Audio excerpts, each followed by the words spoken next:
Hey, this is Ryan Cantor. I'm coming with news from the transfer portal as Florida State has made another big addition with Keon Coleman joining from Michigan State.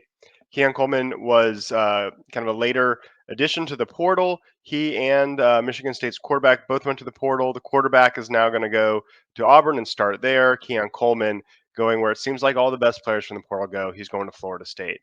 As soon as he entered the portal, there were already rumors that that was a destination. That's where it seems like everyone goes. And now that the news is dropped, it's a big get for Florida State. So let's talk about it.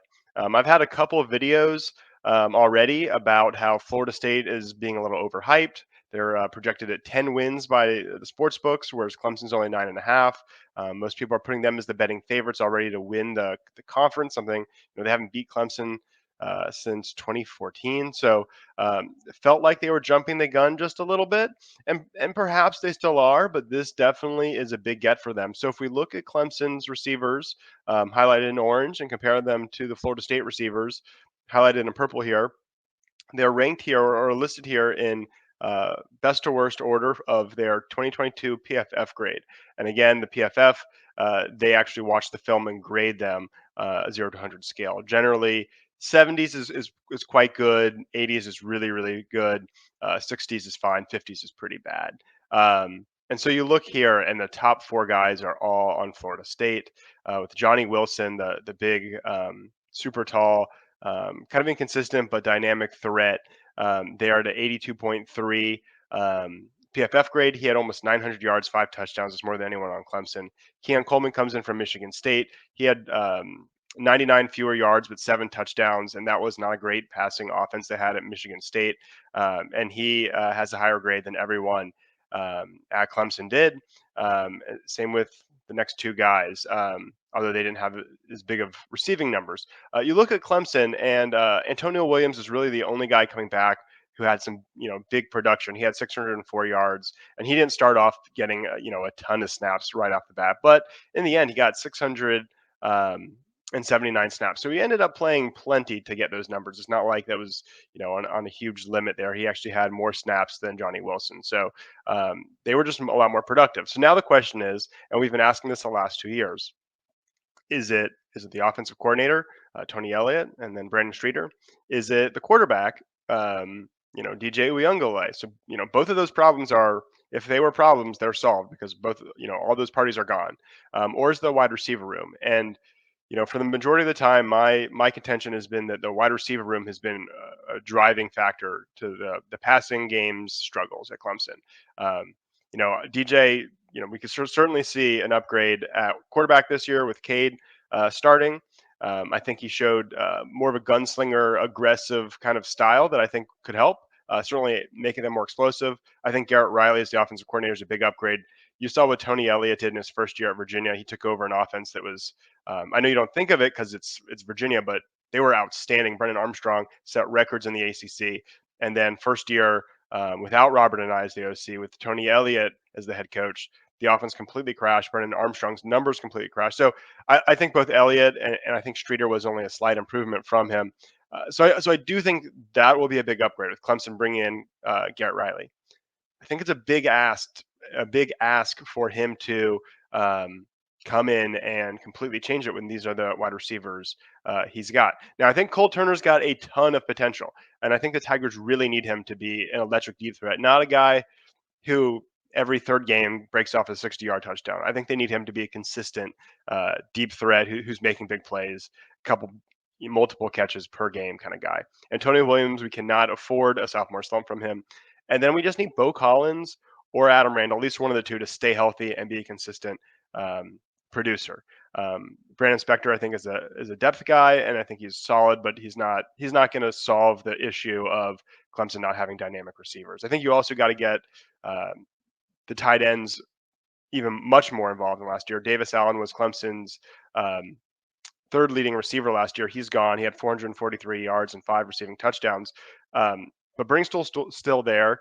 They've got depth behind him, and I think they need to rely on him more. You saw it work when they did it last year, and then they would get away with it for seemingly no reason.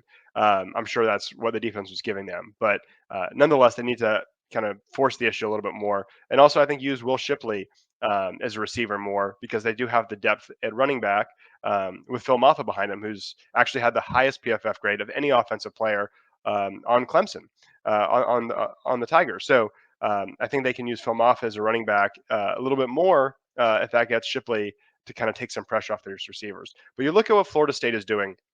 So Florida State, they lost Ontario Wilson, who was their second leading receiver behind Johnny Wilson, and they lost Micah Pittman. Pittman was their third leading receiver. Uh, Wilson had 495 yards and Pittman had 330 yards. So those are big losses. But they added Coleman, who should be an upgrade over either of them. And they get Winston Wright Jr. back, or I don't know if you can say back. He was a transfer from West Virginia, and then he got in a car accident, missed last year, and now he's set to play. And based on the depth charts I'm seeing online, looks like he should start. So they've got some real depth at wide receiver, and at least two kind of star players, big, tall, go up and get them bodies. Kind of what we're hoping Cole Turner could be. Now Clemson lost Joe Ngata, and I think Clemson fans aren't going to, shed too many tears over that. He was kind of an interesting prospect. He came in out of California, very highly regarded, and Dabo talked him up every offseason, said, by the time he gets out of here, he'll be one of the greatest to come through Clemson. And that never came to fruition. He didn't have breakaway speed. He didn't get separation, and he struggled with injuries. So despite that, he had Clemson's highest PFF grade last year because he was good blocker out on the perimeter, and he was the second leading receiver on the team behind Antonio Williams. He had 526 yards. So while he was never the superstar that we all hoped he would be, he was a consistent player. Well, he was hurt a lot, so I shouldn't say he was consistent, but he was a significant contributor last year, and now he's gone. And while Florida State lost some contributors, they replaced him with guys like Keon Coleman and Winston Wright Jr. Clemson needs Cole Turner and to replace that production. They need Bo Collins to stay healthy. And I think one of the biggest X factors on the entire team is Adam Randall. To me, last year he looked a lot like Joe Ngata. He didn't have separation. He didn't really wow anyone. He only had 128 receiving yards, but he was coming off that knee injury. And I've heard from some people that speed is going to come back with more time.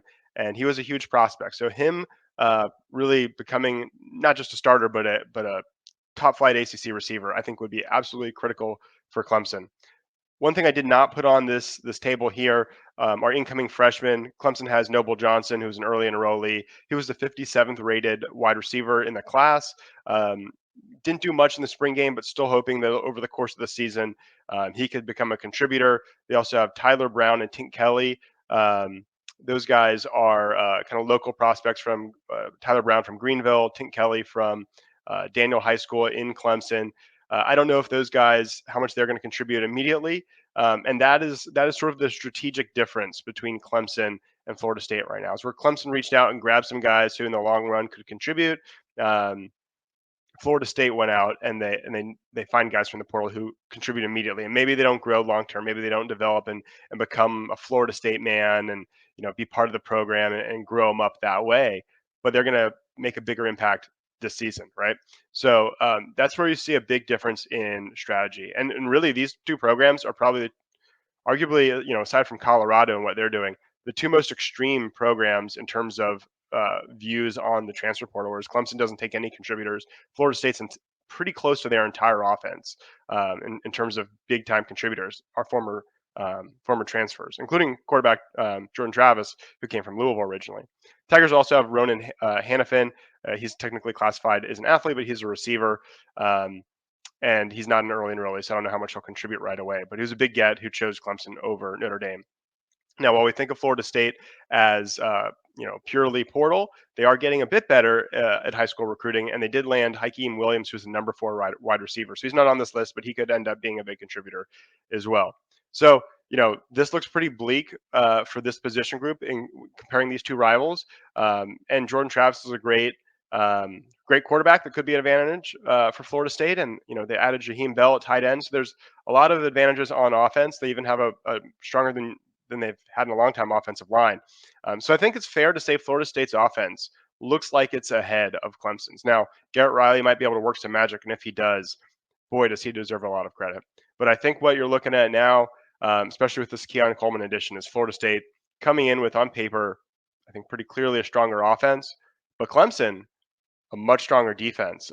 They look poised to be elite on defense. Florida State kind of looks like that on offense. So it could be a clash of best on best when Florida State's offense is on the field. And we'll see. They say defense wins championships, and Clemson will have a chance to prove it this year.